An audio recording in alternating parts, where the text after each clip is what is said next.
Hey, nice Atypical Daydream t-shirt. Thanks. It's my favorite podcast. Mine too. But where can I get a t-shirt? It's easy. The link is in the show notes. That is easy.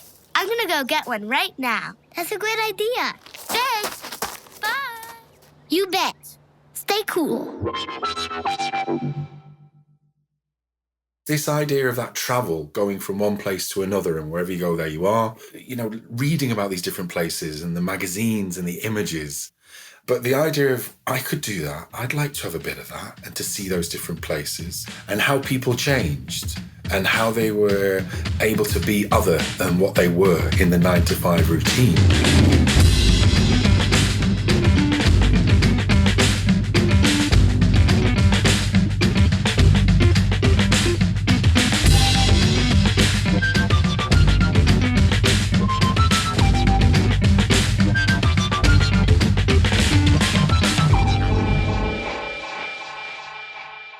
Hello, my atypical daydreamers. Welcome back. It's 2026, which sounds so futuristic to me. I feel like we were promised condos on the moon by now. I want my moon condo. Good news is that I've got some fabulous guests coming your way and some possible collaborations that I'm cooking up for you this year. So stick around. Now, sometimes I meet someone and I think, I've never met a human like this before. My guest today is one of those people. His name is Matthew Roberts. He's a teacher, a student, an academic, and once upon a time, a tour manager. Not the live band kind, but the kind who guided people on sweeping journeys through Europe. And this makes sense to me because the man has got a way with words. Now all you've got to do is buckle up and enjoy the ride.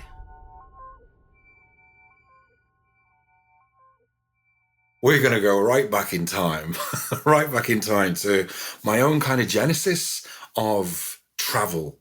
And in a way, we're not going to get your tissues out right now, but the idea of when my mum and dad got divorced, I was about 7. So when you'd go one weekend trip to one place and another weekend trip to the other, that kind of liminal space of being in the car and listening to music and learning the different mannerisms, cutlery, routines, rituals in different spaces, learning how to read rooms, all those things were equipping me for a kind of a skill set that I then drew on. And as a family, it was like there was a lot of do's. What does a family do? There's a wedding here, there's a baptism here, there's a do down here, someone's got married here. So it was always like going to Manchester or to Birmingham or to Bournemouth. My roots are firmly in Wales, like Diolch yn fawr iddi bach, there's a Tenerife, iddi chi. So as a child, we were always kind of like Penygroes, Dinistintla, Carnarvon, Bangor.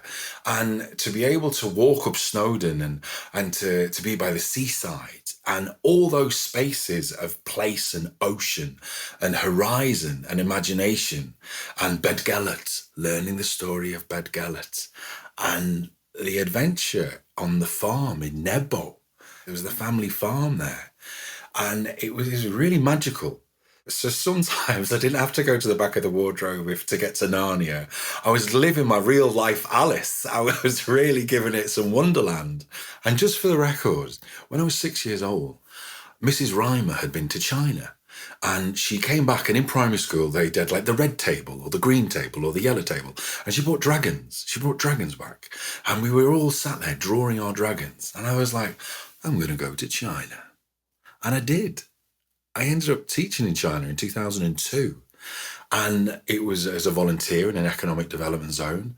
We were in Qingdao as well. And that was way before the Beijing Olympics was there.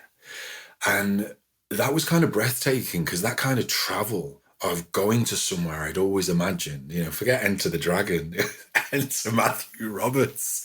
But there was a dream come true to walk on the Great Wall of China, to be in Beijing, to see the Forbidden City, to see the Shaolin Temple. I learned a lot about martial arts in Birkenhead when I was knocking about there.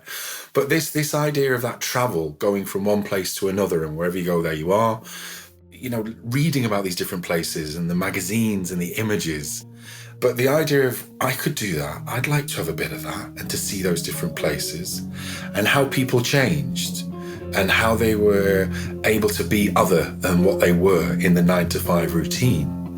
And that was always really inspiring.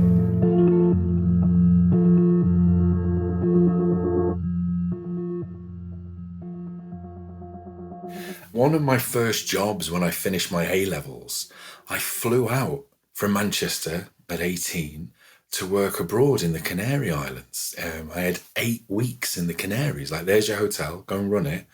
And it was that whole industry, the holiday industry, the tourist industry. And then I went back and did my first year of my degree. And then in the second year, I went back to the same island in Gran Canaria, but I wasn't in Playa de Ingles, I was in Puerto Rico. And that was incredible. I ended up going back for a different travel company. And this is like late 90s. This is like when the garage scene was about in Ayia Napa, in Cyprus, and I was a northerner. And you could see in terms of these engineering, the social engineering of these different islands, you know, people could identify. You had the northerner, you had the Scot, you had the Welsh, you had the southerner. And it was kind of extraordinary, where with this gathering of Britain on one side to this liminal space of Britain on the other side with the sunshine.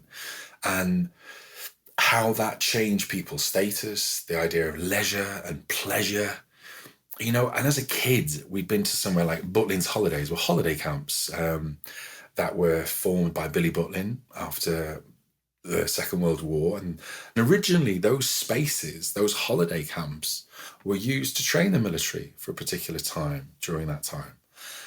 And to be able to see these different spaces, the commonality here, the thread here is, I think, is about family. It's about connecting with others and people.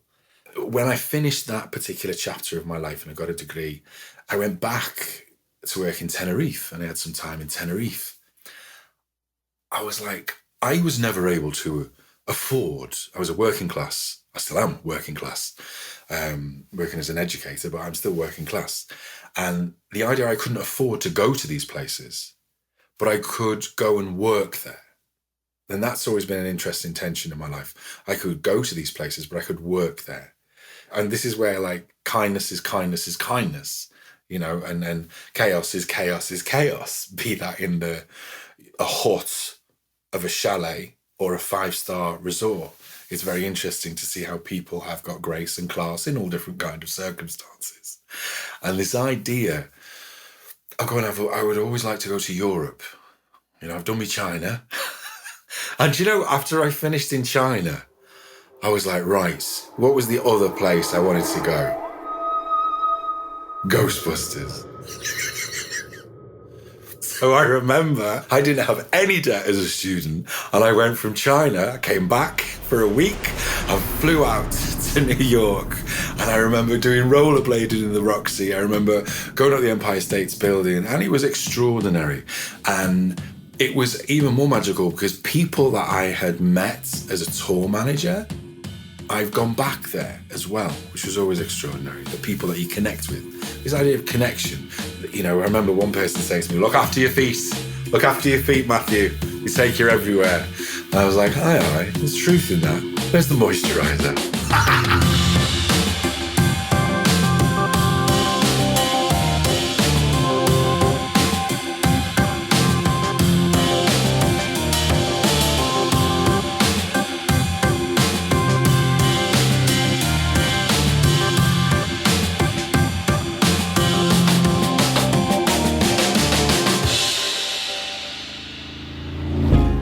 Hey, it's Josh. Hope you're enjoying the podcast. And if so, are you wanting more road stories? Well, good news. I've got you covered. Consider becoming a patron. You'll have access to loads of great bonus stories that there just wasn't time for. And you'll be supporting a truly independent podcast. Find the link in the show notes. And thanks. Now back to the show.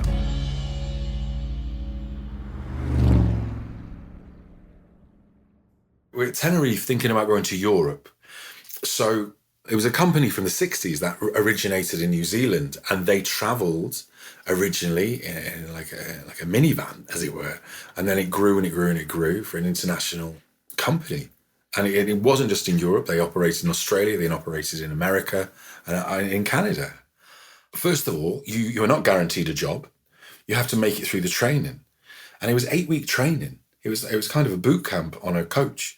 And you almost had social, economic, political history, economic history, the geography of all these different places. Because you go from London to Paris, to Beaujolais, down to Fontainebleau, and then maybe go to Barcelona. And out you go to Barcelona, back into Antibes, Nice and Cannes, go up to Monaco, back down, and then you'd go zooming around Italy. You go to Florence, then you go to San Gimignano or Ferrari, and then you go right the way down to Rome. Then you might go down to Brindisi, hop on 4 days at Corfu, and there you jump back up on the ferry to go to Venice. You know, incredible, breathtaking. We're arriving in Venice, and there you are. In terms of creatively and cinematically and imaginatively, like you had CDs back then. There was there was the driver, and you had your 52 people. And it was kind of like Vangelis is always good for this transcending down, or it'd be like you used to have like your morning song to get everyone on the coach, here we go. And then you'd have your service stop song. So it'd just be like Pavlov's dog theory. Like, service, like, been on the coach for 2 hours, off you go. And all these things were instrumental in terms of how you connect with people and how routines can happen. Well, I learned that because there was a good soundtrack that was this moment from here to here, and timing for those different musical moments, and how you could influence the mood and atmosphere. And then it was powerful, but also on a very serious note. I was able to go to Dachau, and I was able to go to Mauthausen several times. And I always would say, I am hath not a eyes, organs, dimensions. If you prick us, do we not bleed? If you tickle us, do we not laugh? And this idea of humanity in those inhumane places. And it was always very moving. And I think the call in all of these things is about our collective humanity, about our connection. And there are no birds that sing over Mauthausen. It was always incredibly moving. And so from moving out of that, I always remember we played Phil Collins, Another Day for You and Me in Paradise, because that opening of 4 minutes was just incredible as a wave. And you would just give people space to be on the coach. And I think that moment when we are traveling, be with our head on the glass on a train, or head on the glass on a car, or even that moment of freedom driving along in an open-top Jeep in Cyprus, the sun beating down with a bandana on. He was just glorious. I remember as a kid being in newsagents, reading books, and it was like at 14, there was a copy of 7 Habits of Highly Effective People. And I was like, oh, I'll have a bit of that. Okay, think win-win and be proactive and sharpen the saw. And in that book, Stephen Covey's 7 Habits of Highly Effective People, it had a quote from T.S. Eliot. And it said, we must not seek from exploration, and the end of all our exploring is to arrive where we began and know the place for the first time. And that was touring around Europe. That was going back into to different parents. That was going back into to different family. Oh, we've not seen, oh, haven't you grown? We change, and we change in each other's eyes, in size, in shape, in maturity. And that was really profound. And I think that idea of traveling, as we go out to these spaces, we do connect with, I think, a fundamental core within ourselves, a sense of being, a sense of awe, a sense of wonder.